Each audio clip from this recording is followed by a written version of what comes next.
Greetings, my friends, and welcome to episode number 15 of Computer Crane Kick, the show where we sit down with rad people who are doing rad things.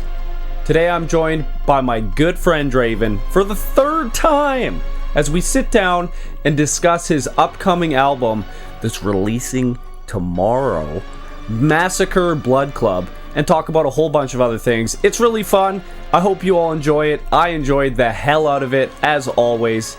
Draven, you're the man. I love you.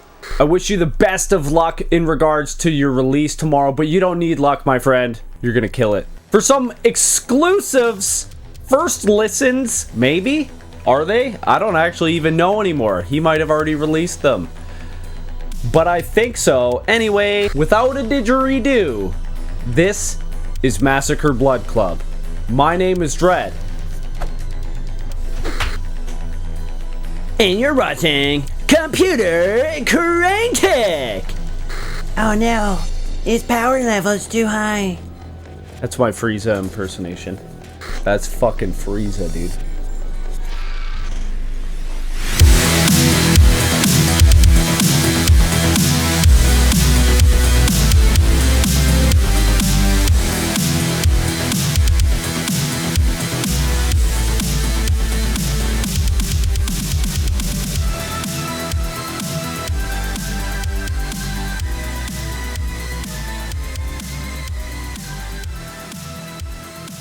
Hello everyone, and welcome to episode number something. I guess this isn't even like an episode of the show, but I'm joined by my good friend Draven, and we're talking about his second studio LP titled Massacre Blood Club. Hello, homie! Hey, dude. You're back. This is the third time that you've been on, and it's always an honor. Thanks for taking the time, man. I appreciate it. Dude, it's my honor to be here, man. Every time it's like the most amazing. I missed you! It's the most amazing time here. Hey, we're happy to have you, man, in this whatever. I don't know where this takes place. We are happy to have you, like you and your multiple personalities. You and Patricia. Yeah, no, Patricia's a fucking mean girl, man. She's not happy to have anyone. We don't talk about Patricia, okay? We don't want her coming out here. Oh, fuck, man. Okay, so this is your second studio album, and I want to know how it compares to your first one. What was it like writing this album compared to Abyssal Arcana? Ooh, that's a very hard question. I would say hell, because it's a normal process. It was hell the last few months. In the beginning, it was more chill. Mm-hmm. How it compares, it's like if people expect it to be any synth-related stuff, like horror synth or dark synth, it's their own album for them. Mm-hmm. I mean, but you've said that basically from the start of your creation of music, is that you have never really associated yourself with dark synth. You create horror music with electronic elements. Yeah, that was the purpose. Stop fucking synthwave! Dude, I love you. What I want to say is like the record is written in such a way that it encompasses modern EDM in a very aggressive way. Of course, always with a Draven aesthetic, which is like the horror, dark aesthetic. Yep. Of course, with neoclassical elements that I often use, as I did in Abyssal Arcana. But it's very modern. Each track is a different genre. Oh.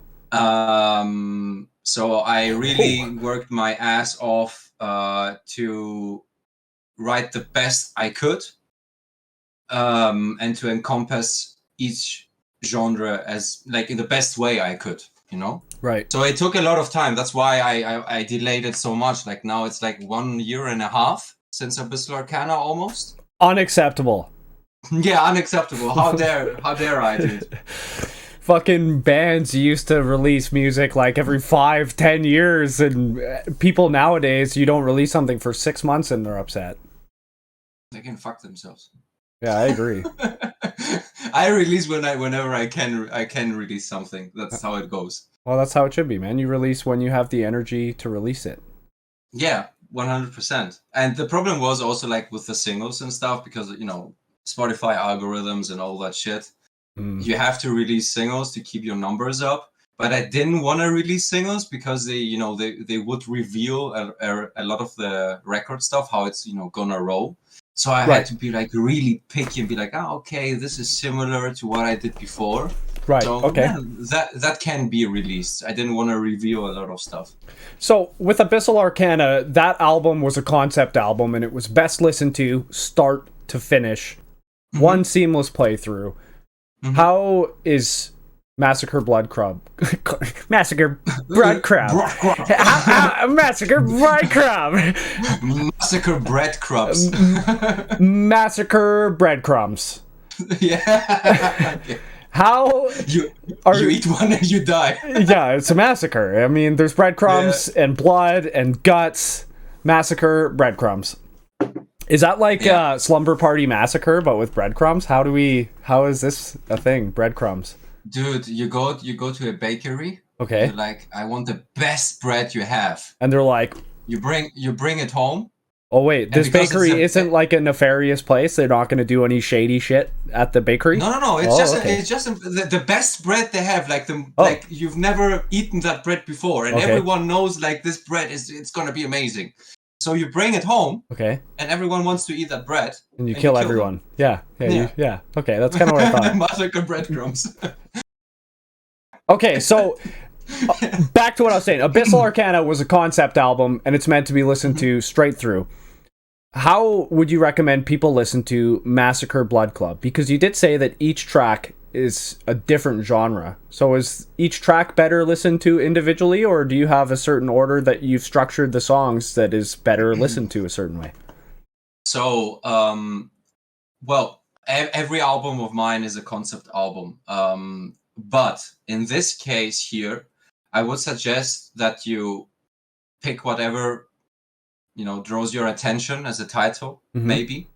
It is written in a way that every track aligns with the other, and fits in one story. It's always a story. My records are always stories. Right. But you can pick them individually, of course, this time.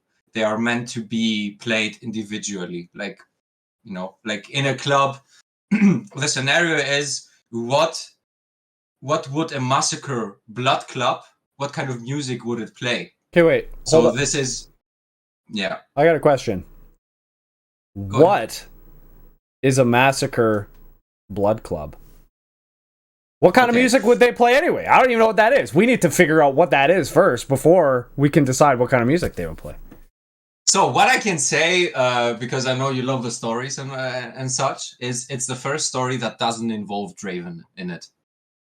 It's a story of Draven's, it's a story of Draven's island where he was born and did all the macabre stuff, and the malevolent stuff. Yep. But it's a side story that my brother came up with, and he was like, "Hey man, what do you think about writing a story where Draven is not involved, and we showcase a little bit of Draven's world, like how the vampires behave, how the humankind behave. If you've ever seen Dredd, like Dredd, not the Executioner, Dredd, the movie, how's it called? Judge Dredd? Judge Dredd, exactly. With Mega City 1? Yeah, exactly. So if you remember, they had like those different races and different cows in part of the city. It's the same concept roundabout. Like you have on the one side of the city the vamps, on the other side the supernatural, and on the other side the humans. Oh boy. And on the side of the vampires, they have one known club that's called the Massacre Blood Club, right? Where a lot of weird things happen in that club, and that's the story of that particular club. Sweet. And there is an important character that appears in the story who's called Darren, who enters the club. And is he human? He's human. Like the club works that way that vampires feed on human, and humans go voluntarily into the club as human cattle. So it's quite a sick story overall. That sounds pretty cool, man.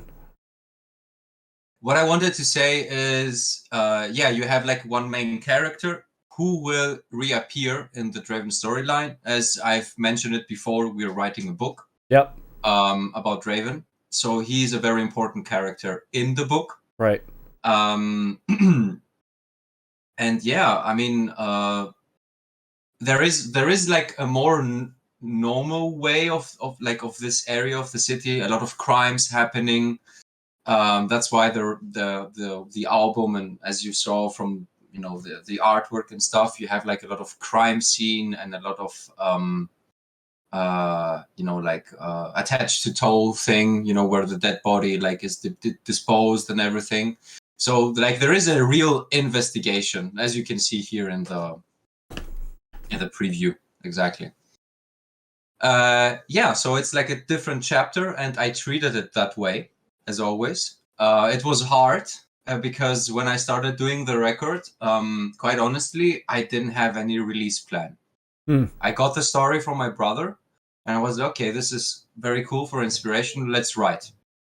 So I started writing a lot of EBM music in general. Yeah. Like, not even like EBM and techno. Right. Down the line, though, it was very repetitive, and I didn't kind of, I don't know, it was like I didn't feel it, you know what I mean? Yeah, for sure, man. And the more we worked with Frank Magonia on the tracks together, Yep. the more we realized, okay, shit, we have to go in a more modern way. We have to try different things. So he kept mixing, I kept writing. He kept mixing, I kept writing. Right. At the end, we actually mixed and mastered 17 songs out of the 10 that are on the record. That's fucking amateur numbers for you. Dude, I wrote in full over 70 songs. There we go. That's more what I expected. Yeah, exactly. Half of them were EBM tracks, and I don't know, man. It was a fun experience, and it was nice not to have a specific release plan and just go with the flow. Yep. But also this not having a release plan and not having, a specific date where you'll be like, okay, this needs to end here. Mm-hmm. Forces you to like, oh, okay, I can even write a better track than this, and another one, and another one, and another one, and you write better tracks, of course, and another one, and you write better tracks, of course, but you tend to just kind of forget what your initial goal was. Right. So you'd say that you prefer working with a bit of a time constraint? I do. I'm sure there's a happy balance there. It is good for concept albums. Like if you work in a time strain and you have to say, you give yourself 1 year, okay? You will stay in this, I would say, in this kind of atmosphere that, okay, this is one feeling, this is one record, I have 1 year, and you don't go into different directions all the time. When you don't have a plan, you're like, okay, today I will write, I don't know, drum and bass, and tomorrow I will write techno, Right. But those two genres are very hard to find the balance with the dark and horror atmosphere, because the one is, very modern, and the other one is meant for a club and is like more groovy and meant with repetitions and meant to please people. Mm-hmm. It's two different things. So it's very hard to blend and make out of those or many genres or many ideas to make a concept. Right. Sounds like this album was probably pretty difficult to write then, to have that cohesion and have each track to feel like it is in this concept while also being such a different sound for each one. Because if you did a different genre for each track, what was it like trying to keep that cohesion? Oh, dude.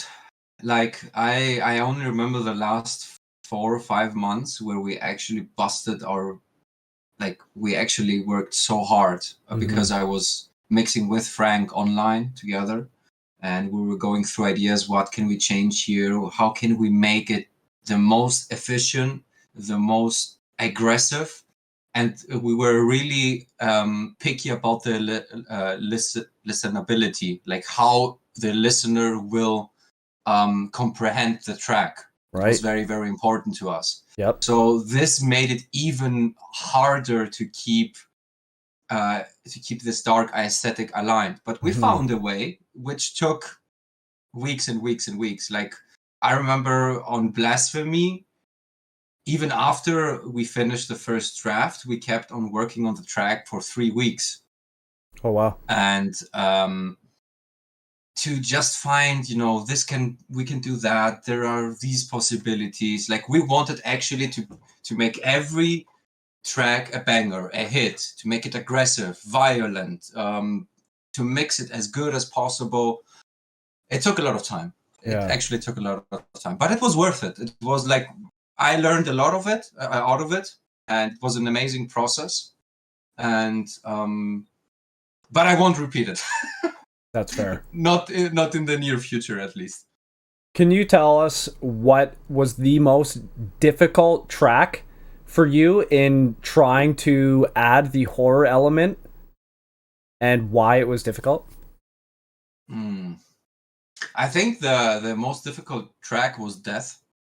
Okay. For me. That's number 9?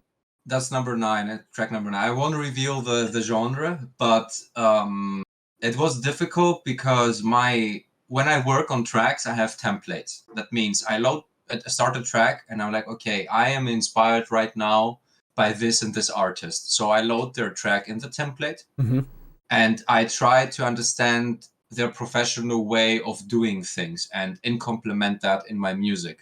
Like the mixing procedure, how they treated like orchestras, how they treated the basses, what were the transitions, what they were thinking. So I try to understand, because this is a professional, okay? This is a known person. He knows what he's doing.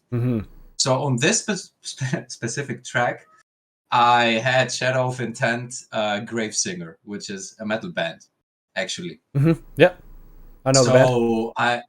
So it was really, really hard. There is a big page which is called URM Academy, which is a professional mixing academy, and they get the stems from the professional bands, the official stems, and they mix it for you, so you can see what the professional band did. Oh, that's awesome! Original mixing engineer. That's fucking huge, man.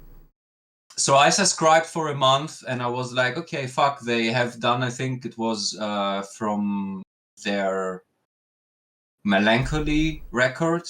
I think the Draven something is called the track. So it was like, dude, it was so hard to understand, like all the orchestras, and like it was complex, all the guitar stuff and everything. Yeah. And complement that in modern EDM music. Right. So this was the hardest track. But it was also the easiest track to mix at the end, because I really, really worked it so fluently and so well that there weren't a lot of things that needed to be done. Right. You spent that time when you were actually writing the music to basically mix it at the same time as you were learning the other track. Yeah. Hell yeah, man. That's awesome. I think that maybe we should listen to that track. Yeah, let's go. That's a perfect segue. Let's do it. Yeah, let's go.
Damn, dude, that was fucking huge. There were some insane sounds in that track, like heavy, huge sounds. Yeah. Your fucking production and like the mixing. Every time I listen to your music, I swear it's improved. I'm like, Oh, dude, thank you so much. Means a lot to me.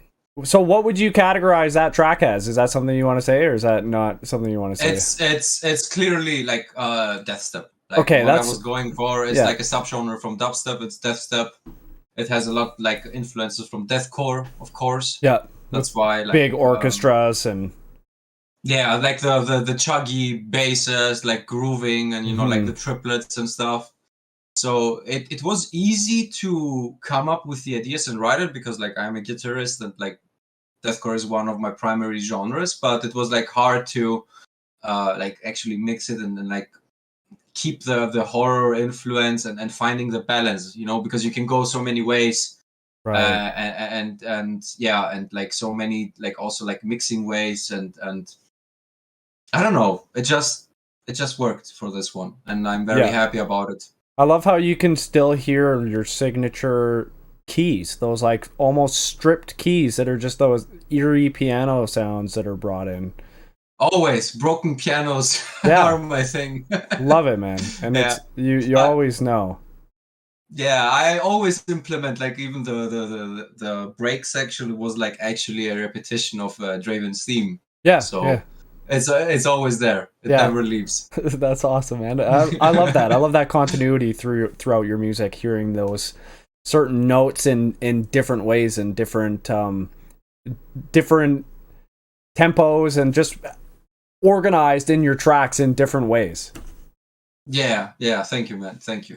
As I said, I wanted to do it for a long time, and I'm also like thinking of going more into this direction because I'm a huge fan of deathstep in general, and I'm a very huge fan of Code Panderum or Inhuman, call him as you want to.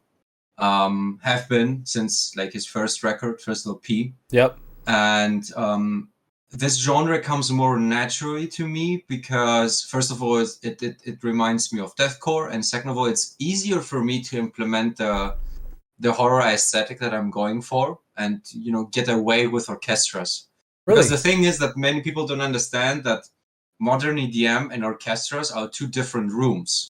The one room is modern and the other one is like classical, neoclassical. And it's very hard to actually mix those two rooms. The one is very wide and spacey and big and epic. Yeah. And the other one is like mono and very specific. Right. So both of those are very, very, very hard to mix with each other and find the balance. And you keep on writing and writing, and you have pretty amazing ideas, but at the end of the day, you have to make it as modern as possible and not leave it dirty. So you start being like, oh fuck, this cello violin is way too up front, way too open, too wide. It doesn't fit in the mix. Right. And that's the hard part. On the other hand, it's easier to do the horror influences on specific music like that. Is that how you started listening to dubstep and deathstep yourself? Was that something that you had previously listened to, or is it more when you started incorporating the elements into your own music that then you went listening to that music more? So the two genres that I, electronic wise, that I always listened to since a very young, like three, was dubstep, drum and bass, and techno, like hard techno. Right. And my first ever influence electronic wise, like full electronic and modern, there was a compilation back in the day, a drum and bass compilation, which had like also dubstep influences. It was, I think, back in 2009 or 10, I can't remember, which is like this classical, this round, the artwork is a round ball, which is blue, red, or yellow, depending on whatever like the artist is going for. Right. Okay. And since then, I was fucking in love with like dubstep and drum and bass overall. Like I'm a huge fan of Crow, Code Pandorum, White Eyes. Like all those people do amazing stuff. Even Swarm has a lot of dubstep influences in his work. because you can get as heavy as you fucking want, and that's that's the nice part. You can get heavy with that genre. Yeah. Because you have like the slower pace, but it's like really fast in BPM. Like it's this song was I think 165 or something. Yeah, that's. But it doesn't feel like 165. No, it doesn't. Yeah. Yeah, because normally 165 I'd be like. Yeah, exactly. And I didn't have to do that at all. It was more, just head bobbing. Oh, that's awesome, man. It's awesome to see you finding your element, finding that way for you to incorporate your style into the music that you want to be creating. It's really cool seeing you find your groove and getting fucking locked in, man. Thank you. It's hard. I think it's hard for everyone to find a balance in what you're good at and what you're not good at, Yeah, I mean, most people just want to do what they're good at. Yeah, or like sometimes you keep on doing things and you think you're good at it, but you don't admit that you're probably better in something else, which is like a lot of times like that. Oh, yeah. It's even for myself. Like I had difficulties. Like I could have done more genres if I wanted to, but I had difficulties in others. Like for now, I couldn't do some of them. So maybe later. When are we gonna hear a Draven country song? You're gonna hear a Draven wedding song, dude. I'm down with that. I can picture that. I actually never want to hear a Draven country song. Please never fucking do that. But a Draven country song would be like a Texas Chainsaw Massacre song. It's like I like that. Yeah.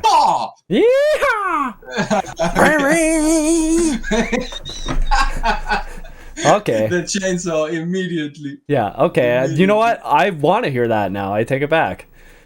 Fucking maybe one day. That sounds more like Draven bluegrass. That's not Draven country. Yeah, true. Draven country would be like, I lost my teeth and I can't drink blood. Oh, dude.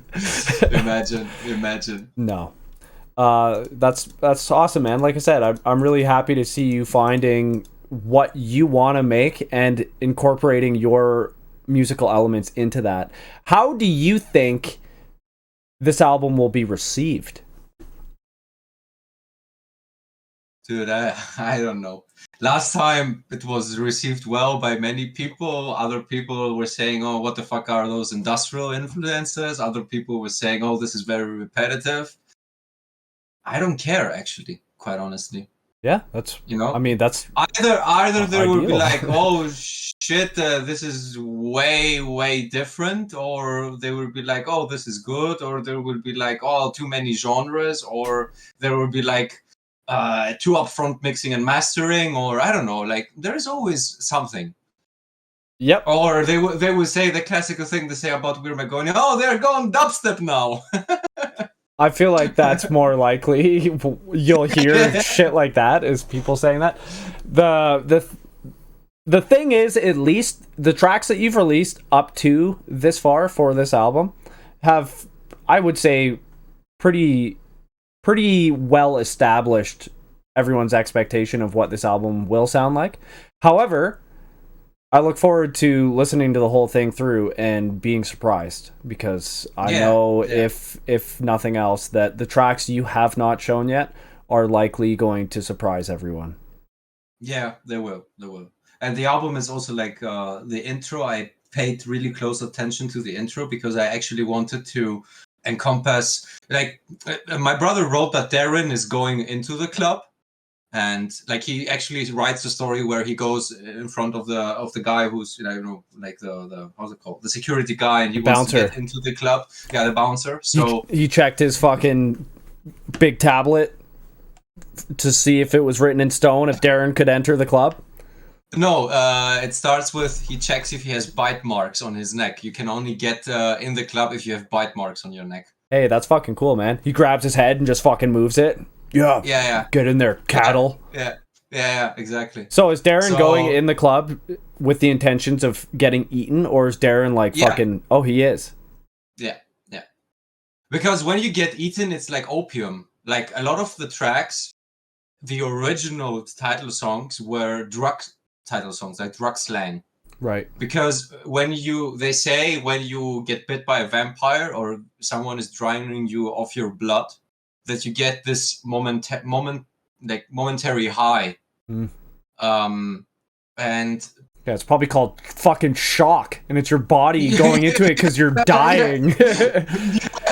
Probably. No, I mean, there's something to be said about that. Likely there would be, your body would be entering a state of shock, and it likely would release a rush of endorphins because you are actually physically dying. Like, you are losing blood at a rapid pace. Your body would definitely be going through some shit.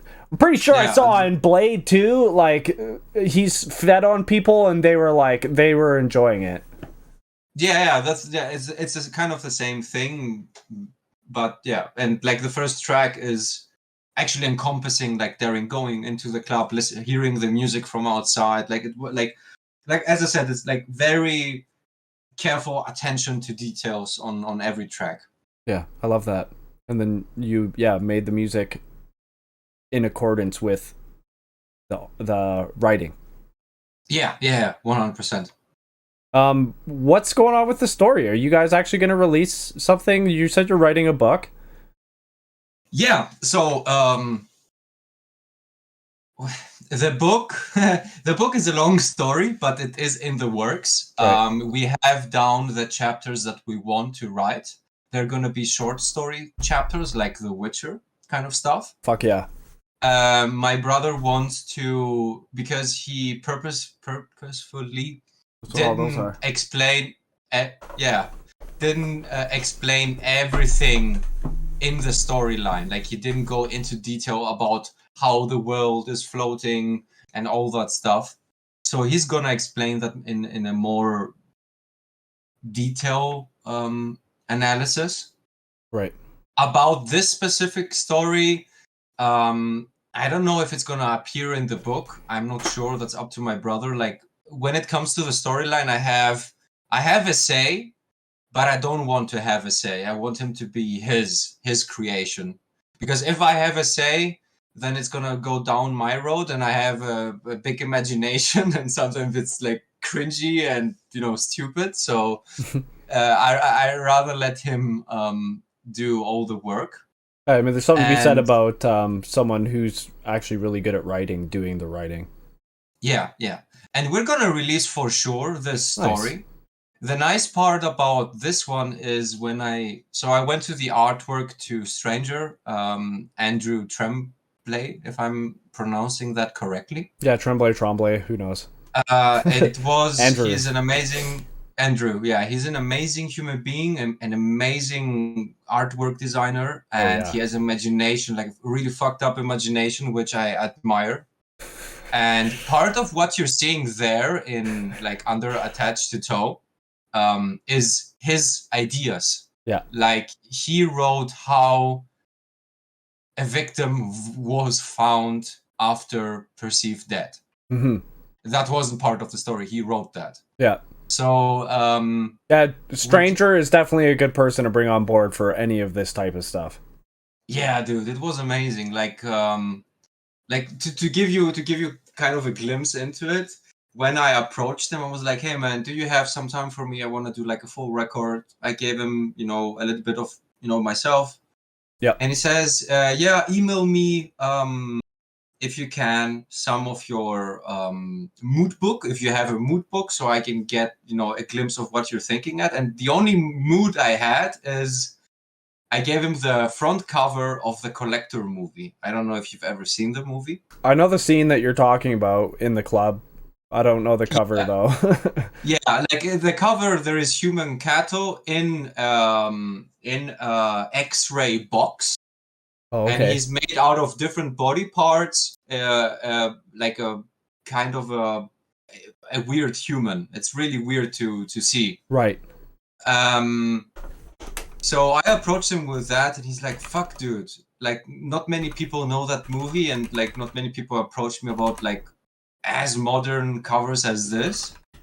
Yeah. And he's like, "You gave me such a great, like, I have already ideas for that." So nice. He's gone for a week. After a week, he comes back with the front cover almost finished. Holy I'm fuck. like, what the fuck happened? I'm like, I don't believe that. And it was like, I was blown away. Yeah. It's like, the moment you texted me that cover, I remembered a scene where I was DJing in a club, because he's also like an artist, as you know. And the club was like a very fancy club, but it was kept on like an underground club. Right. You could listen on the one side to music, and on the other side you can eat like lobster fish, and like it was really, really fancy. Okay. And they were splitting in between the DJ section and the eating section with X-ray tank glasses where they had like dead sharks and all that stuff. So like he was immediately inspired by that scene. That sounds like a fucking wild venue.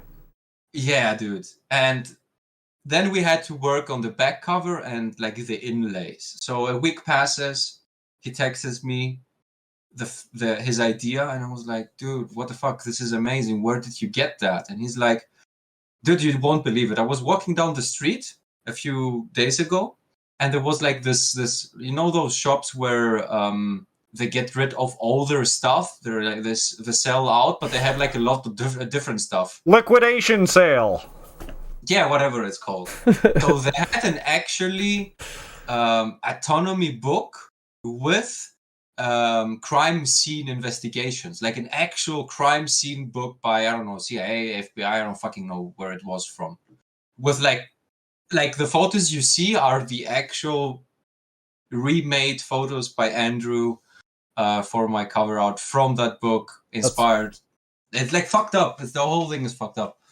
That's what we like. Yeah, of course, dude. If it's not fucked up, I'm not releasing it. Yeah. What are we talking about? I'm not interested. That sounds like a pretty cool book, but I was also very excited to see you working with Andrew. Like you said, he's an awesome guy. He's creates insane artwork and music. If you haven't heard his music, definitely check it out. Stranger. 100%. Stranger, yeah. Good Night shit, at the man. Grindhouse, like all of the crew, Nightwave and Stranger and Destroyer, all those people are amazing human beings. Yes, they they are. actually deserve a lot more attention than they. Oh, the Nightwave have crew already. is fucking insane, man. The amount of work Yeah. those guys do and what they've done for the synth scene in general and continue to do is awesome. It's really, really cool group of guys and Yeah, 100%. very supportive as well. And yeah, like I said, it's like it's amazing. The album cover feels amazing, and I'm very, very excited about it. To people to hold the physical cover in their hands. Yeah, man, there's something special to look at artwork in a physical format. To be able to see everything and hold it and turn it over in your hands is pretty cool, and it's also very awesome to see physicals making such a big resurgence as they have in the past 5 to 10 years. Especially things like vinyl. Like, I'm not a vinyl collector myself, but I really can appreciate the large scale artwork. That's something that would get me into the vinyl alone. Yep, 100%. And he, what he also did on the side, while he was working on the cover, he had like an idea for t-shirts. So he did like a really sick design for a t-shirt. Oh boy. That I can't wait to show people. Oh boy. Yeah. Like a really sick design. You won't believe it. Like everyone who has seen the t-shirt, and I've given demos to some people from the printings, which are, living in the house, and some friends who are close to me. What the fuck, I wanted bro? to see like... What the fuck, dude? I'm not close to you. Dude, What the fuck, dude? they're just demo t-shirts. They look shitty, it's like... I'm just kidding. No, you are close to me. What the You fuck? Oh, dude. I will send you a t-shirt with a lot of love letters, now that you mentioned it. Yeah, I want.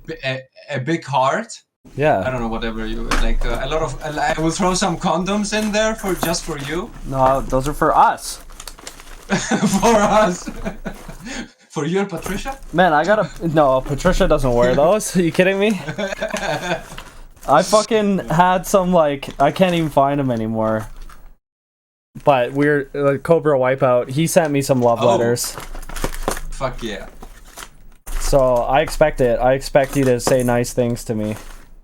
No, I won't. You know me. I Look will at only it. say shitty things. Can you tell what that is? I have that too somewhere. I have that too somewhere. Who's this fucking sexy man? Oh, thank you, dude.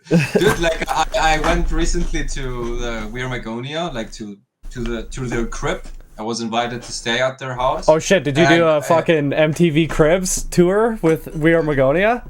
Yeah, dude. I stayed for a week there and it was amazing. And I came back with a bunch of stickers and like I have also like give me a second. They gave me so many things. They gave me this one. There. What is that? Like actually. No, those patches? Yeah, the patches. I got patches, t-shirts, like all Dude, this stuff. those are sick patches. Those are perfect for back patches on a fucking vest or something. Yeah, you can get them on their Bandcamp. Oh shit, I actually didn't know that. For people who don't know, like, yeah, we've talked about We Are Magonia quite a few times lately. Frank Sinistra of We Are Magonia is who mixes your music. Yeah, he is. He is. He was also very involved. I have to say that out loud to people. He was very, very involved in the record. Yeah, I mean, you do also have a track that just came out, 2 weeks ago, Blasphemy, with We Are Magonia. Yeah. He was mixing closely with me. We were doing everything online, almost every track together. We were going through ideas, restructuring, like he was actually with me on that record. Wow. And we tried the best possible. That's awesome, man. So yeah, big love to you, Frank. If you're seeing this, he will see it. I will force him to see it. Thanks, Frank. Thanks for all your work, Frankie boy. The best Frankie. Wham! Okay, let's listen to another song then. Which one? 5. Okay, we're doing 5. Yeah, let's go 5. I will back in 2. Do do do do do do do do do do do do do. Draven. Just gonna put this movie on for Draven. I felt like it sums up who Draven is the most. You ready? Yeah, I'm ready. Let's go.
Vocals. Vocals. Dude. It fucking took me by surprise, man. I didn't expect to hear vocals, and I did, and they are exactly what I would expect to hear in your music. Just knowing who you are as a person and what you like to listen to, I'm like, that was perfect. It suited not only you but your music very well. Dude, thank you so much. Was that the first time you've worked with a vocalist? No. Like for Draven, yes. Yeah, for I mean, Draven, yes. You were in metal projects before. That's not yeah, but yeah, for Draven. For Draven, it's the first time. It was all a coincidence when I wrote this song. Like, this song was written in a way that it represented like new metal, inspired by Linkin Park, with some industrial influences from Nine Inch Nails. Totally picked that up. So I sent that to Connor, and he's like, "Yo, dude, you need to find a vocalist for that track." And I'm like, "Oh man, you know how picky I am with vocals and stuff." He's like, "I know somebody who's gonna fit so well. It's exactly the voice that you're looking for, because I know that you're picky." Yeah. So the dude is actually doing like the Static Architect. He's an amazing human being, amazing pipes. That man, like, wow. And he has like this Trent Reznor, Nine Inch Nails voice. Oh, it totally does. And I fell in love. Like, we did 2 takes. We did fucking 2 takes. Awesome. It was done. That was it. That's unreal. That's unreal. And like he nailed it.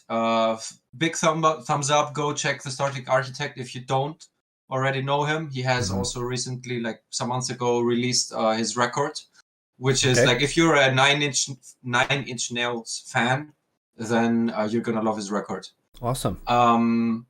And yeah, dude, like, it was a very sacrilegious experience to do that. And you know how I am with vocals. Like, I don't like to do that in the Draven project, but this was just asking for it. Right. It just was asking for it, so I did it, and it worked out. And I'm very glad. That's awesome. Thanks, Connor. Yeah. So it was also the first time that I released guitar music with Draven. It's also. But it suits it. It does. For this track, it does, of course, yeah. Also, what a fucking difference between those 2 tracks. Like, holy shit, dude. Those are completely different tracks. Yeah, they are. That's pretty awesome, man. I really like this different genres you've incorporated into this album. No, I'm glad. I hope people will like it too. The tracks are placed in such an order that you enjoy it. Like, even if you listen it from the first start to the finish, right? That you have breaks in there, that you have like more like Red Drum 8, like a more trancey, more vibing song. So as I said, we played close attention on how people will enjoy the record. Yeah, which is always something that you do. I mean, there has been not a time ever in your life that you have not put in 100% effort when you've done something, and it shows. I have OCD, dude, and it's music. Okay, so when is this album going to be released to the public? We've had a taste of the music. When can we expect all of it? So pre-orders will have already started, I think, on the 1st of March. Yeah, I guess we don't know when I'm gonna release this, so yeah, it I mean, yeah, okay, that's fair. Dread House, he's been kind of fucked lately, so it's probably gonna take a month or so to finish, I'd say. Yeah, we love that about you, that we cannot expect whenever something is gonna drop. Whenever I'm fucking goddamn ready for it. Yeah, 100%. No, this is going to be out before your album releases. So, when can everyone expect, not me and Patricia? Officially 15th of March. Nice. The album is going to drop. Friday, the 15th of March. Exciting. Yeah, I am excited. I am excited to show it to people. Man. That's awesome. Are you going to take a break from writing now? What's the plan now? No, the plan right now, the third album story has been written. Oh, it's finished. goodness. You got to tell your brother to slow the fuck down. Yeah, I gotta tell him that. I've already worked on 7 songs for the next record, which are pretty good. So maybe you have half a track out of those? Yeah. That's why I said they are pretty good. They're not good. I don't fucking know. I don't even know if I want to do an album. That's fair, man. You know what I mean? Like it takes so much out of me. Maybe I'm gonna do again a small EP. Maybe I will do an album. Maybe I will gather many singles and put them on an album. I don't know. I know. No. I know. No. Yeah, exactly. I think there's something to be said about. I heard someone say this before, and it's to remember to enjoy your meal before looking at the bill. And I think that's very applicable in this setting right now, because you need to allow yourself the time to enjoy the release of this record and the effort that you put in before even thinking about what's next. Allow yourself that time to marinate and see how this album made you feel and what you even want to do next. You compare me to a chicken, dude? Yeah, I'm gonna marinate you. Everyone wants my booty, dude, and they want it to be marinated. No, I'm gonna eat all of it. Oh, dude. Yeah, as you say, you're 100% not your right booty. About that. Not all of your booty. Just for the record. What were we talking about? Back to your question about like the enjoying the record and what comes next. It's like I want to enjoy it, but the thing is, for me at least, I have a call it an issue, call it a problem. I am a writer. I compose either way. If I release it or not, I compose. Because I like composing, I like writing, I like pushing myself, mixing, I like growing through the learning process of writing something. Right. Yeah. You like to improve your skills. Exactly, and it becomes an addiction, quite honestly. And I will keep on writing. It just depends when I have this click moment where I'm like, okay, shit, this track speaks to me, so I'm gonna follow this path for whatever comes next. Right. But this track can only come to me if I've already written 30 or something like that. Yeah, of course. At least to me, you know what I mean? Yep. And even if I write it and have it finished, it's probably gonna change at the end, as always.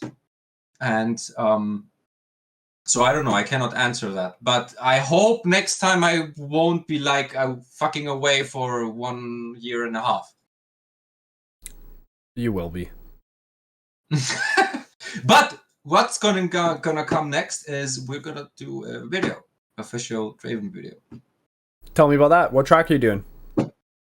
We're probably gonna do In the Taste of Blood, which has on the record has become a new VIP version. We reworked the whole track. Oh shit. Yeah, and we're gonna do like a probably crime scene video. Nice. Which we were playing with the idea. And my Alex, the photographer who does my photo shooting and stuff, will be the guy who will be in charge of that. So I don't have a lot of saying, but it's gonna be gruesome for 100%. That's the best thing you can do, man. And I love that you appreciate other people's skills, because you allow people to do their best work when you give them the freedom to do what they fucking want to do. So I'm sure this video is going to be awesome. Yeah, what's the point working with a person and not letting them, do what they are good at? Yeah, right. Don't work with them. Yeah, why are you constricting them? You tell them your vision and they fucking execute. Yep. That's how it goes. If you pick the right person, they're going to do what you want. That's why you chose them. Yeah. Actually, most likely what will happen is they will make something better than what you thought in your mind. That's always the thing. Like if you go with expectations, you will probably be let down. If you go with nothing, you'll be like, oh, fuck, dude, Right.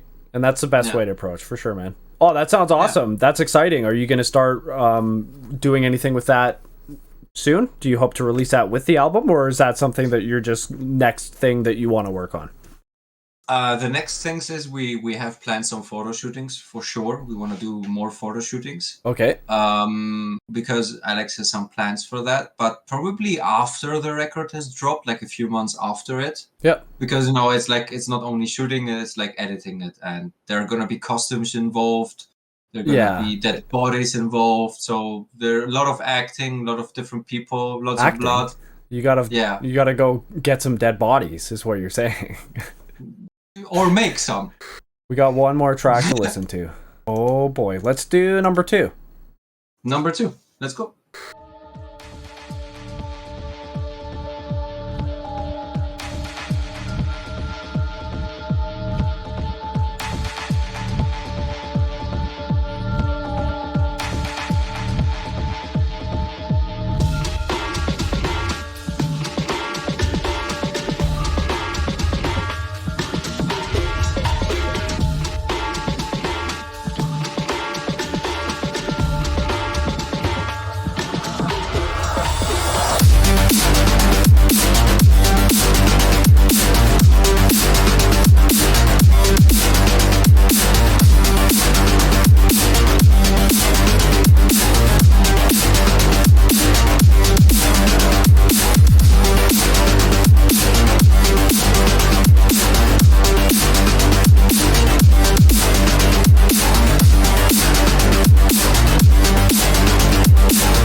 That was my favorite track so far.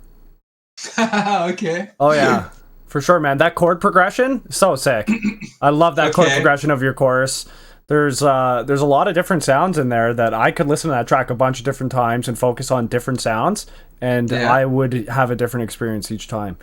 Very, very ethereal, super cool, man. That's a great track. I really enjoyed that. Oh, thank you. The funny thing is, the track started just with that intro. I wanted to. Do you know like those old? Have you played Hitman games ever before? Like yeah. Hitman Blood Money or whatever. Fucking Agent 47, dude. I'm bald. I got a barcode on the back of my neck. No, I'm just kidding. I don't actually. Okay, so sometimes when you are. Wait. What's the lady's name? Is it Diana? Yeah. Fuck, I'm good. Yeah. Sorry. When you're in those games.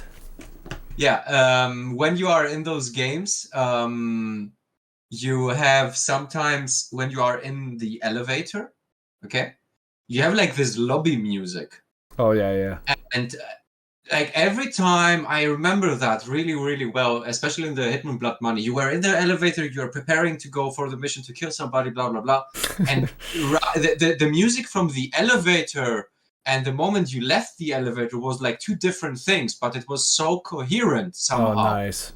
And I wanted to implement like this feeling of, oh, this is like elevator music, like this lo-fi, jazzy kind of thingy, you know? Mm-hmm. And then you go into this like breakbeat, acid, you know, like drum and bass almost feeling. Totally, man. I think you captured that really well.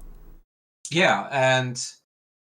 thank you. Not but thank you. And it was an opportunity to use my distorted basses and all that stuff, and you know, all those chord progressions. So it's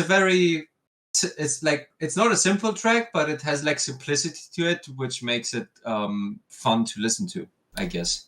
Yeah, I definitely wouldn't say it's simple because, like I said, maybe like, I don't know, you would say it's simple in some ways, but for me, there's so many different things that are happening in that song. Like I said, that if I listened to it a bunch of times, I could focus on different parts of the track and I would have a different experience listening to it. But I think you nailed that, like, slow down, chill mode into something more intense very well. You captured that feeling very well. Cool. I'm glad. Who's Tim N? Oh, Tim N. So Tim N is a very good friend of mine. He actually has his own record label who's called Bus Ape Records. He's an established drum and bass producer. Okay. And we wanted to work for a long time together. And we did on this one. And here we are.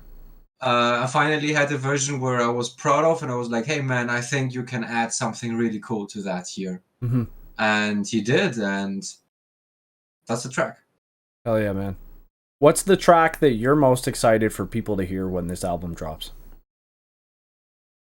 Oh, dude, I cannot pick, honestly. That's great. Like, really, I cannot pick. I don't know. For me, every track is unique. Every track is unique. I think people who have listened to In the Taste of Blood will be surprised about the version that is on the record. Oh, shit. Like everyone I send it to, because you know I send it to people for feedback as I do for you. I didn't get this. Yeah, exactly for this moment, so I can see your reaction here online. What the fuck, with me? No, I'm just kidding. I'm always kidding. And I think like everyone was like, "Oh shit, man! This is a slapper. This is really different and unique," and like they were, I don't know. It's good. It's really good. Okay, so that's pretty cool. I think that's a good thing for people to look forward to. That's another track that they've heard, but now it's different. That's the thing. Like it was from the moment on I wrote this track with Connor, the first version, which was like a more industrial acid EBM version. Right. This is In the Taste of Blood, not the track that we just listened to. Just so everyone knows that. Yeah. Then Zardonic wanted it to remix it. Like this track had like from the moment on it was written a lot of potential to become a lot of different things. Right. And it's so unique to see that we could take it into different directions. I was even surprised that there was this possibility. Mm-hmm. So I was like, hey, what the fuck? Why not? Let's do a VIP version for the record and not again just copy paste what I've already released. Yeah. So we did that. Hell yeah, And man. yeah. I fucking love that track. When you released it, man, the beginning, just how it starts with that pulsing bass coming in, is just like, I really, really enjoy that song. Yeah, now it has a new flavor to it. Fuck A yeah. modern flavor to it. So what is your routine or maybe tradition? Do you have any that you do when you release an album, other than go and sit in a corner and cry for a while? Is there something else that you do? My tradition, except crying in corners, just alone. Dude, you nailed that so well. My tradition is actually sending the whole record to my brother and enjoying a talk with him over a bourbon, depending on if we can, video chat or talk on the telephone. Nice. But this time, as I'm living around with my roommates, which are, like, since I'm a child, my best friends, we're gonna probably do a release party. Oh shit! Yeah, we're gonna do a release party. And you're gonna fucking throw a rager or what? I don't know, dude. I don't know what we're gonna do. We're gonna invite a bunch of people. Maybe I will DJ a little bit. I don't know. We will see. Depends on the mood. That sounds like a fucking hell of a time, man. And that's also a cool tradition for you to do with your brother. Is that something that you do when you complete, like, writing and you're like, this album's done, then you send it? Or is this like album release, your brother hasn't heard it, and you guys sit down and go through it and fucking have a drink and shoot the shit about it? I have this weird connection with my brother that I don't send him the tracks, just the full album at the end, because that's awesome. he has been with me since I was in metal bands, and it was like in metal bands you didn't have, like, when you were under contract you weren't allowed to send any demos out, so it was like normal for him to like wait till the album was done. Right. And it's also like we're both big fans of bourbon and single malts and stuff. So it's nice to speaking my language. Yeah, dude. So it needs to be done. It needs to be done. Yeah, it sounds great, man. That sounds like a really nice thing to look forward to as well. Yeah, it's gonna be awesome. Hell yeah, man. I don't think I have anything else to really add. I think we covered going through the album pretty well and listening to some tracks and talking about it. Is there anything else you want to say about this album? Nothing. Actually, I hope people will enjoy it. I hope, like, three things I would want to say. First of all, I want to say a big thank you to all the people involved. A really big thank you. Second of all, if you buy the record, leave a fucking review, bad or good. I don't care. Yeah. Just push the algorithm, help out not only me, but the artists involved on that record. Right. And second of all, well... No, it's last. I mean... What? That was last? Third of all. Yeah, there you go. Third of all, yeah, sorry. And third of all, I don't have a third point. Why? You said there was 3 points! That was only 2 fucking points! No, the third point is, like, I appreciate everybody that has been, has stuck with me till this point, and for, resharing my work, all the compliments on Instagram, all the people who asked me for mixing advices and have all those kind words about me. I don't take it for granted. I really do appreciate it. And yeah, I love all of you. Oh. And as a closure, if you want to, we can listen to In the Taste of Blood and sail away from there. I don't know if we can sail away from there, but yeah. I don't have a boat.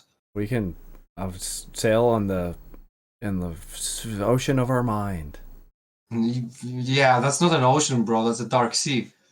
Oh, it's the Black Sea. Yeah, it's the Black Sea, dude. Yeah, oh yeah. My demons know how to swim, man. Yeah, there's leviathans in this fucking sea, man. You don't go in this sea. Okay? You go in the sea, bad shit fucking happens. No, but in all seriousness, support Draven. He's awesome. He writes amazing music. as you saw here, and as we've seen multiple times on this channel, he's my good friend, and always a pleasure sitting down with you, man. Love your stuff. Always...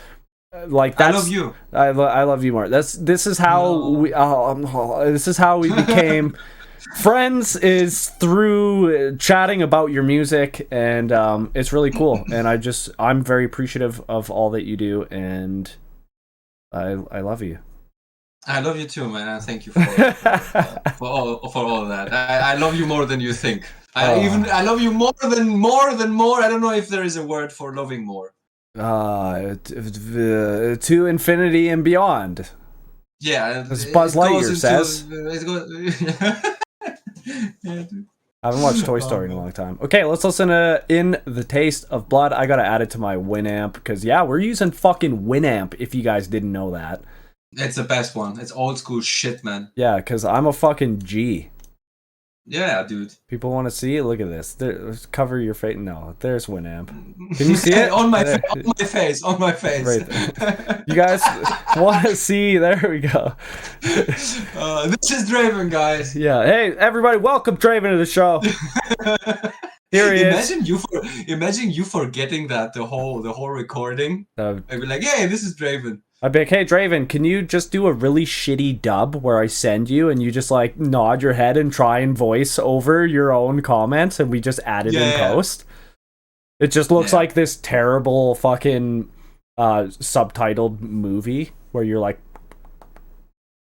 Oh, yeah. Oh, dude, that would be terrible, man. Okay. Yeah. You give it a go. Here we go.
shit, dude.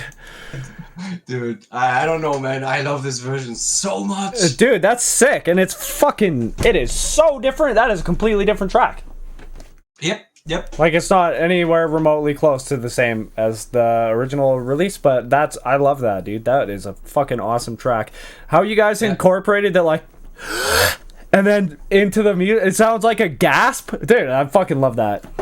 Yeah, we did that on purpose. We did like a lot of because many people were tripping over in the Taste of Blood, the original version, where I just did the silence. And I had like all this time this idea, okay, I have to reuse that specific moment, but I have to do it more modern.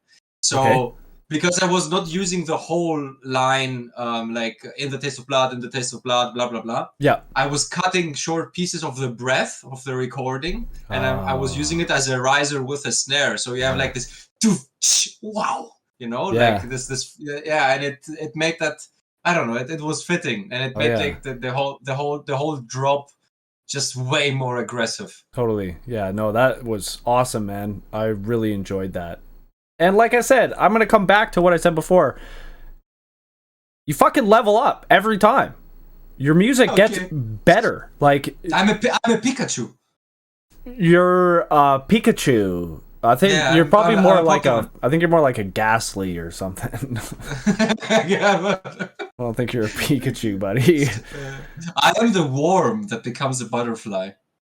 How is it called? I don't remember that one. I know what you're talking about, but does it turn into Mothma? Yeah, exactly. Mothma, dude, is that right? I don't fucking know. Mothma, I don't know. I have to recheck the names. I can't remember. Magma.